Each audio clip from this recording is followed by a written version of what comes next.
Bienvenue dans une autre semaine. Dans la dernière semaine, je vous ai montré ce qu'il fallait remplir et combler de pâte époxy avant la mise en place de la fibre et du sablage. J'ai fait un peu de fairing d'époxy chargé, donc de pâte époxy, c'est-à-dire d'un mix bien dosé de silicate et de résine époxy. On a fait le tour en expliquant ce qu'on devra faire, ainsi que de tracer le patron pour une installation de fibre plus facile le moment venu. On a également continué de sabler encore et encore.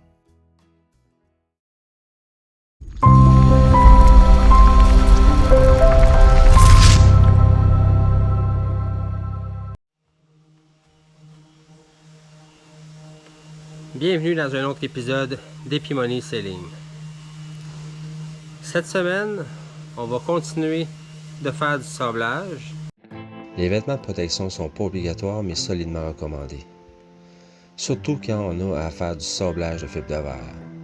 Parce que la poussière de fibre de verre, c'est un peu comme quand on a à manipuler de la laine isolante dans une toiture.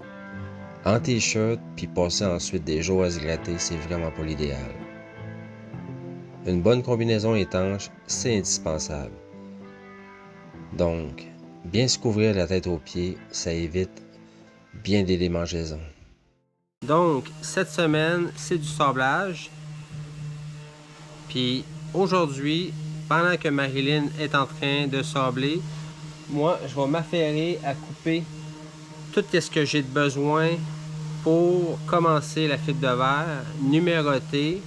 Puis, sur les petits tapes, je vais mettre non seulement, je vais les numéroter par ordre d'application sur la coque, mais en plus de ça, je vais venir inscrire sur le petit tape la quantité de résine nécessaire pour chaque rouleau de fibre de verre que j'ai de besoin.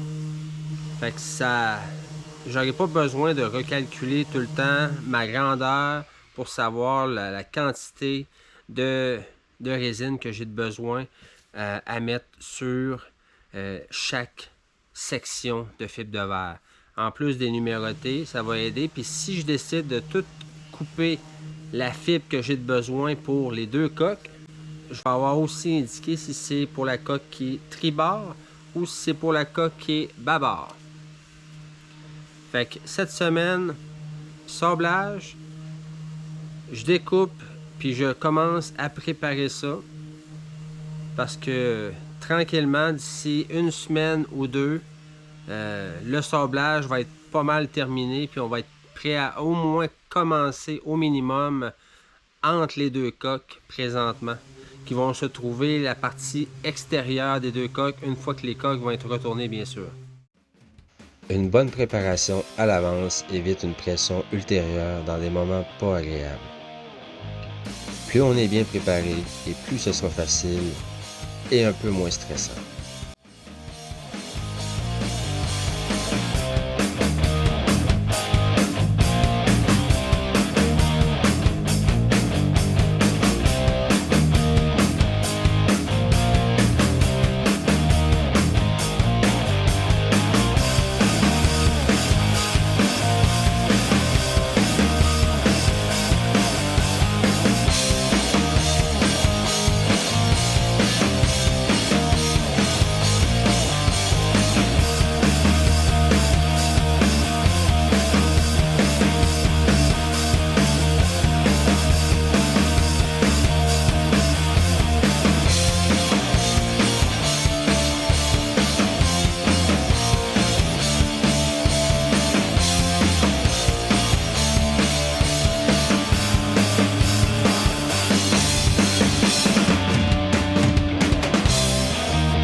C'est sûr que quand il y a un produit qui est vraiment pourri à mes yeux, je vous le recommanderais pas.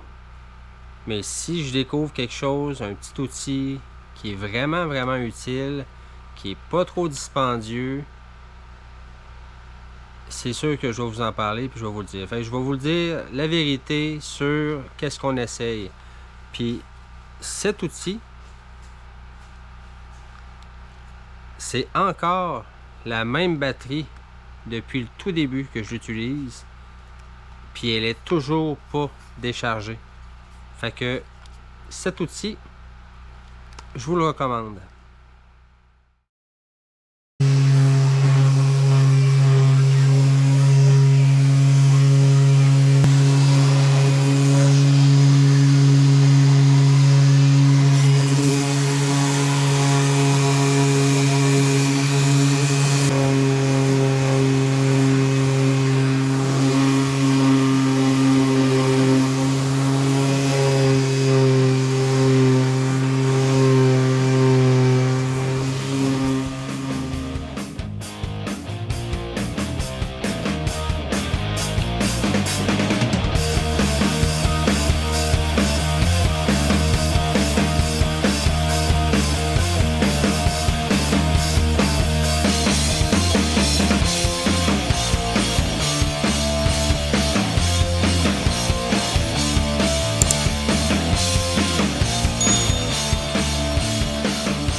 J'ai commandé récemment une sableuse à pression.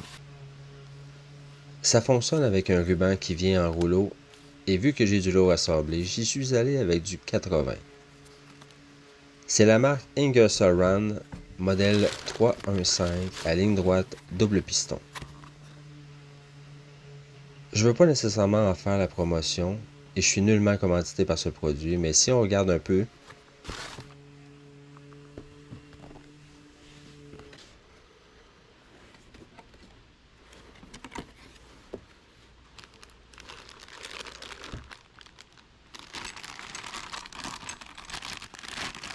ça donne tout de même 3000 coups alternatifs par minute.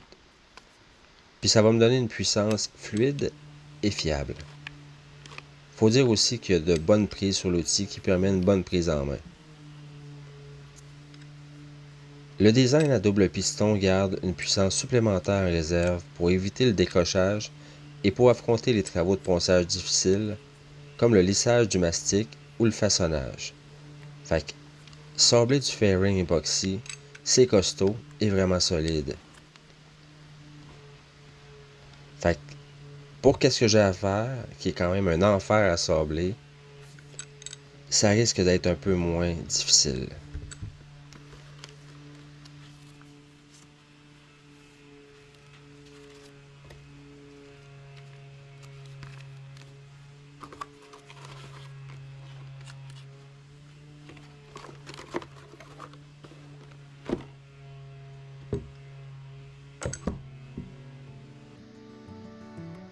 Il suffit de quelques tours de téflon après un embout pour le mettre en place et ensuite connecter les hoses à air et le tour est joué. C'est honnêtement un bon achat.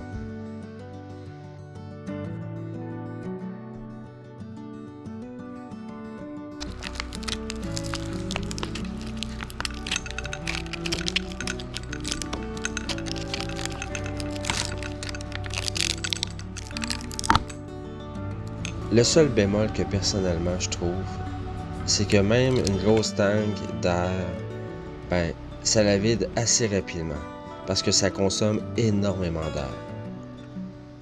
Puis, de plus, je dirais aussi qu'elle est quand même lourde à manipuler longtemps. Mais, sinon, on peut dire que, comme on dit ici au Québec, ça arrache.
Et oui, fini la barbe. C'est coupé. Donc, ce que je vais faire, c'est que les étraves en arrière, l'angle est pas bon. Et pas dans la continuité du devant du bateau. Ça fait que ça, en dessous de la coque, c'est supposé de faire une courbure pas trop prononcée, mais qui remonte doucement. Tandis que là, avec ce que j'avais fait, ça remonte doucement, puis oups, ça redevient bien droit. Fait que on va juste garder la même courbure. Fait que pour garder la même courbure, il faut que je retravaille le devant de l'étrave, puis que je vienne recouper. Je l'ai fait avec la précédente.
Merci d'avoir écouté jusqu'à la fin.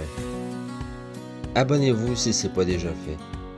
Ça fait une grosse différence pour nous. Pour ceux qui voudraient nous encourager, il y a la formule Patreon qui, pour le prix d'un café, vous donnera droit à plusieurs avantages non disponibles sur YouTube.